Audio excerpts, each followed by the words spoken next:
And I remember when I was thinking about what it took to be successful in that market, again, I went back to that thing that I'd learned in 17 years old.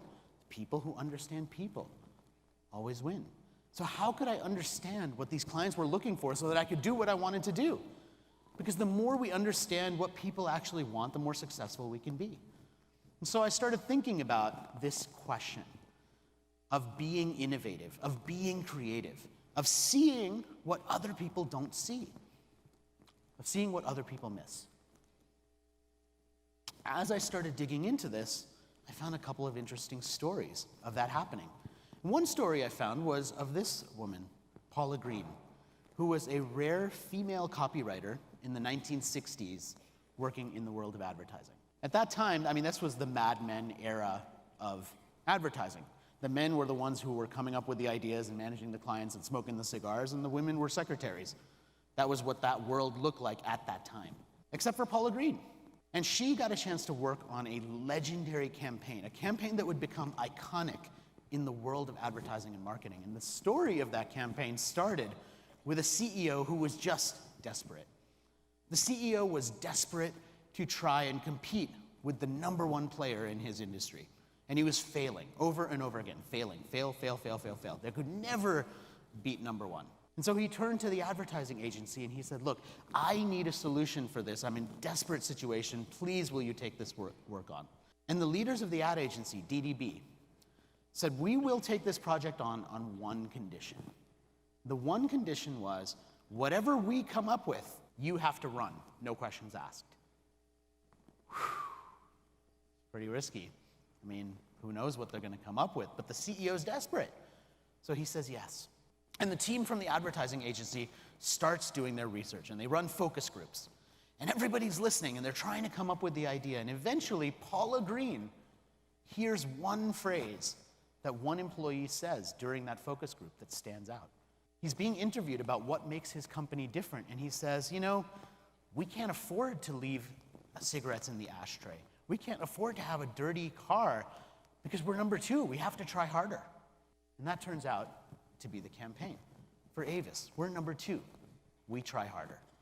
And that campaign survived for 50 years, which is unheard of in the world of advertising, where you get a new CMO, every couple of years who wants to create a new campaign. But for Avis, this lasted for 50 years. In fact, it worked so well when it first came out that they were worried they'd have to change it because they might not be #2 anymore after Hertz. And eventually they did change it to We Try Harder. But that became their brand. And my question that I was thinking about in my head wasn't, how did she come up with this amazing idea? My question was, of all of the people working at that ad agency at that time, all the people sitting in the focus group at that time, why was Paula Green the only one who heard the nugget of what would become that campaign? What made her the person that saw what everyone else missed? 1968, Mexico, the Olympics. There's an athlete who's about to change the world of an entire sport, although nobody knows it, right before the Olympics, because that sport, for the longest time, had been done the same way for years and years. It was the high jump.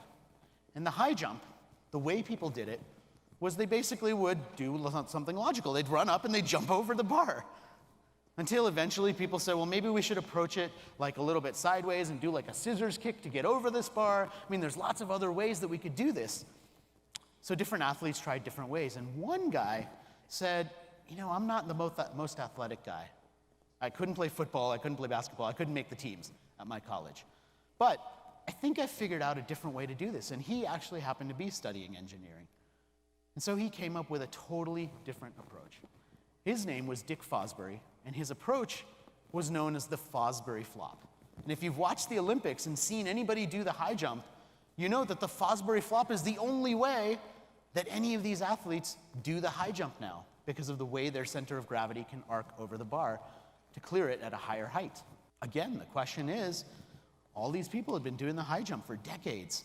What did it take for one guy, who wasn't even the most athletic guy, to decide to approach it, turn around, and jump over it backwards? What does it take to be that guy? All of these people, all of these examples are people who saw the world a little bit differently and came up with something that change it. They came up with a product, they came up with a way of jumping over a high bar, they came up with an advertising campaign that lasted for 50 years.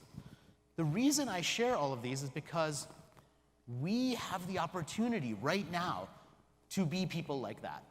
And my challenge for you, and our challenge together, is to become the type of person that does see what nobody else sees, because I don't believe you need special training to do that.